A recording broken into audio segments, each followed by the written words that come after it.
In preparing for today's service, I was learning a little bit about the labor movement, and I learned about Rose Schneiderman, who was born in 1882 in New York City.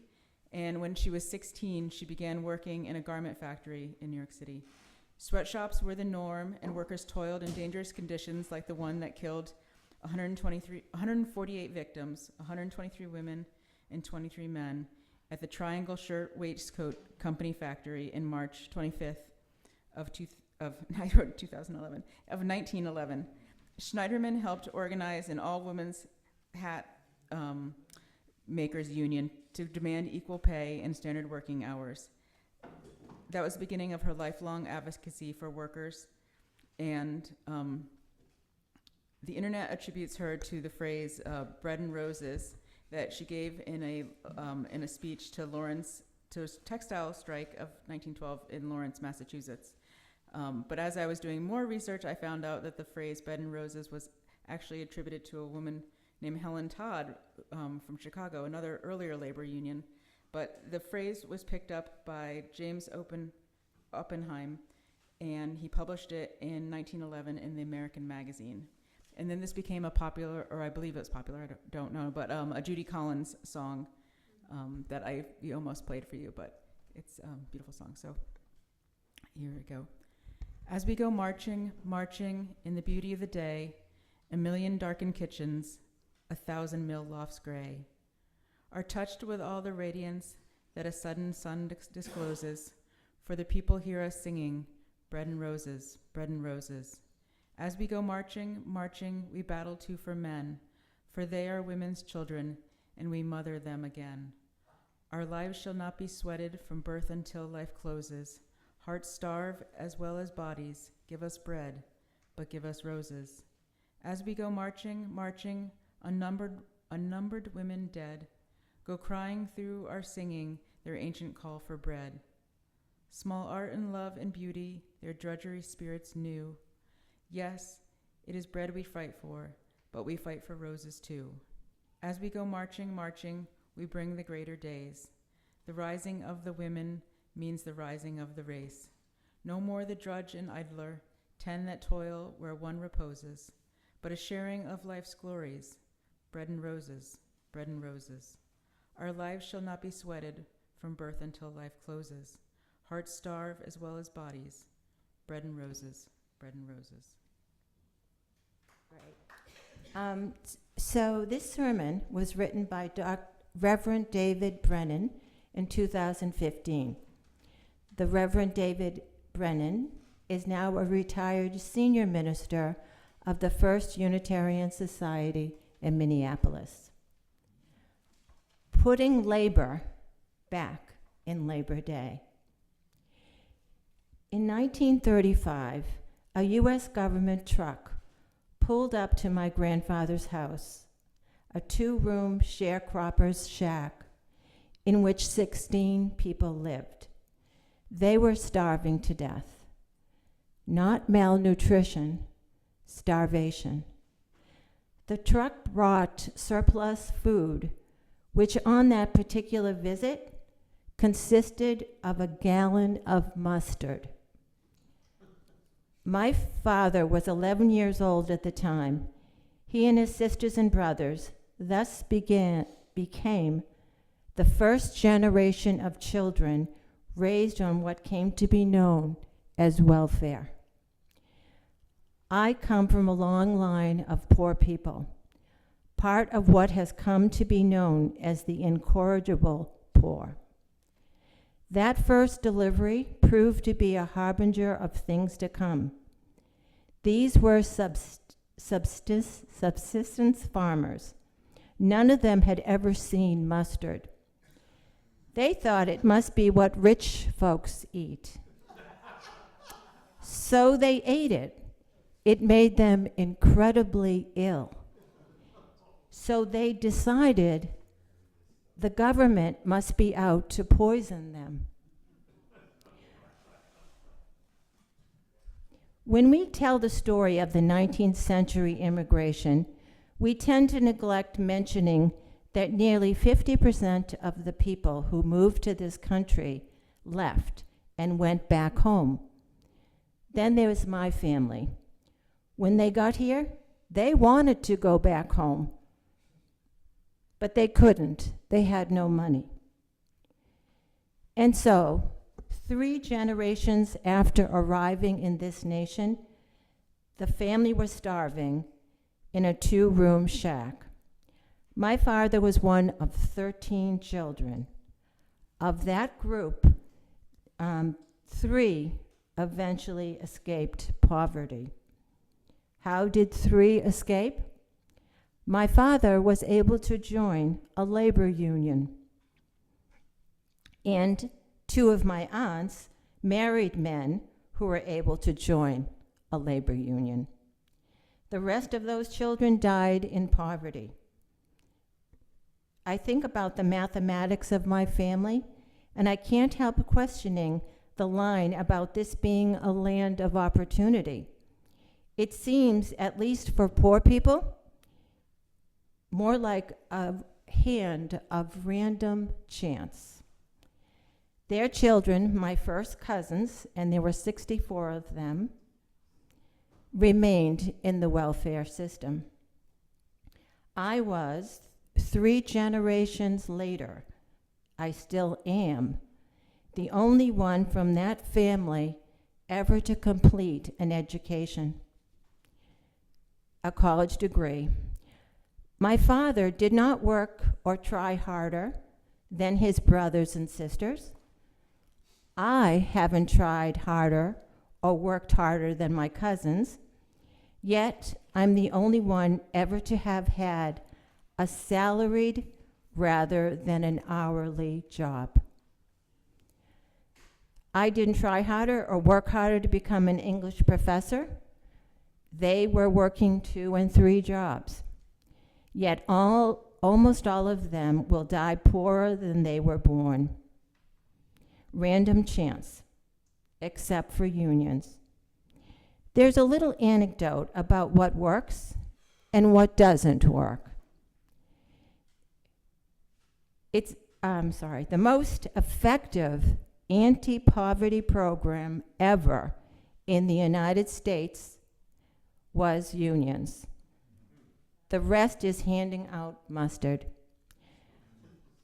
Why talk about poverty when you can talk about the good old days and the golden age? Some of my first memories are the bitter cold when my father marched on the picket line. Mom and Dad got worried sometime in December. They hoped there wouldn't be a strike that year, and usually there was. And Dad's paycheck stopped. There was a strike fund that paid those who worked the picket line. So Dad worked the picket line. And my father made extra money tearing down old fences and old houses that provided firewood to burn to keep those people striking warm. Sometimes the strike lasted weeks, sometimes months. One lasted 2 years. This was the 1960s, the golden age of American labor unions. And my father was indeed fortunate to have a union job, a job that provided a living wage, some measures of safety in the workplace, a health plan, provision for overtime pay, and a pension plan. Well, it still wasn't that great. We still had to count potatoes to make sure we could eat all week. But unlike both of my parents when they were kids, I never went hungry. Yet sometimes we forget that these unions were mostly Euro-American male institutions. Racism and sexism just had to wait. My mother worked in a factory the same years that my father did, a shirt factory, non-union. All the bosses were men, all the workers women. My mother worked 8 hours a day, but she worked on a quota system. She had to sew 12 dozen shirts a day. It was on an assembly line. She sewed the collars. That pace meant no lunch break, no water breaks, and restriction breaks only, and restroom breaks only under the direst of circumstances. The only time these women got to rest on company pay was when they sewed their hands into the machines. Something that happened fairly often, given the fatigue of the workers. My mother got no overtime pay, no health benefits, no pension. My mother lives today in constant pain, barely able to walk due to the damage to her vertebrae from her job. She gets no disability payment, and the company that perpetrated those crimes have now moved operations to Burma, where a military regime can guarantee that no unionizing will ever take place. Yet, despite the continued oppression, my parents did work in the golden age of American labor. Two people who grew up in abject poverty were able to own a car and a house, the American dream. Yet, what my parents and I accomplished is even harder today.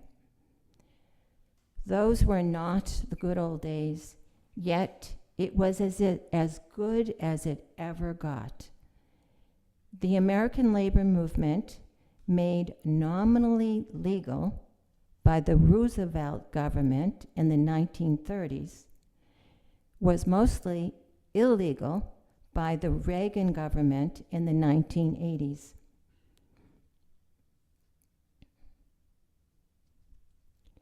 And the jobs that our parents spent their lives got outsourced. Unions work because they go to the root of the poverty problem instead of handing out gallon jars of mustard. They help human beings get paid fairly for a day's work. That seldom happens today. Between 1979 and 2001, the earnings of the top 20% of Americans raised by 50%. The earnings of the bottom 20% did not change at all.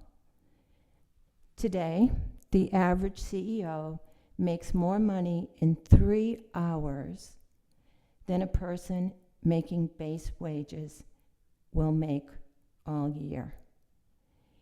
Each year for the past decade, 20,000 workers have been fired for talking about unionizing. I work today with a union called Unite Here, a union that represents hotel workers. Allow me to mention some people I have gotten to know. Steve Jones works at the Chicago Marriott downtown and the Hotel Monica. He works 40 hours a week at the Marriott and 40 hours a week at the Hotel Monaco. He parks the cars. 2 jobs, 80 hours a week. He's poor. Marcella Reese has a husband and 3 kids. She works at the W, one of the fanciest hotels in downtown Chicago. Miss Reyes has worked there for 12 years. She makes $9.25 an hour. She works 8 hours a day. Miss Reyes must clean 18 rooms, no matter how long it takes. And that's if nobody calls in sick. Miss Reyes looks to me like she might weigh about 90 pounds. She has to lift heavy mattresses by herself, Someday, she's going to be just like my mother, unable to walk. Marcella Rees is poor.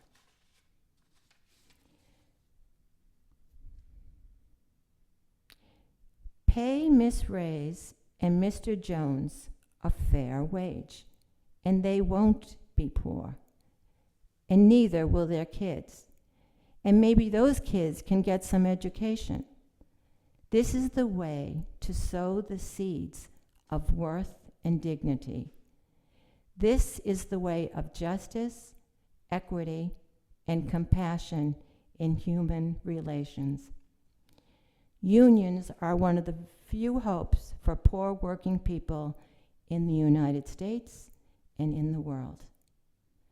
My father's job was portable. It's gone. My mother's job was portable. It's gone. But some jobs are not portable. We have work to do right here at home. 80% of the jobs in North America today, 80%, are service sector jobs. These are jobs that have never been unionized. But guess what? Steve Jones's job can't be moved to Burma. Marcella Rees's job can't be moved to China. Hotels with their fancy mattresses, their 4-star restaurants with their napkins to fold, these can't be moved. We can fight here for the worth and dignity of every person. We can fight here for justice, equity, and compassion. 37 million working Americans live in poverty. Poor people stop being poor when they get a fair wage, inherent worth and dignity, equity. Reflect on this. In the United States today, the average Euro-American has a net worth of $80,000. The average Hispano-American has a net worth of $8,000. The average Afro-American has a net worth of $6,000. We can complete Dr. King's work on the racial injustice issue by fighting the other two evils he named. Poverty and war are issues of injustice, of equity. Poverty and war are issues of equity. The Dalai Lama has said, dangerous consequences will follow when politicians and rulers forget moral principles. Whether we believe in God or karma, ethics is the foundation of every religion. And so our politicians have forgotten moral principles, and so dangerous consequences are following.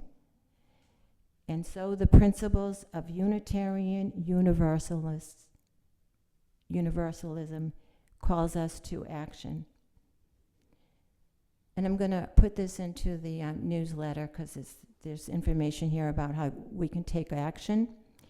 Join UUSC, the Unitarian Universalist Service Committee, and get information about the Wage Justice Initiative. Join UUUEC for a just economic community, and learn more about what justice and equity can mean in action. Donate to the work of Unite Here. March with striking workers. When you stay in a hotel, ask management if the staff is unionized. We have a message for this nation and this world. The inherent worth and dignity of every person. Justice, equity, and compassion in human relations. So may it be.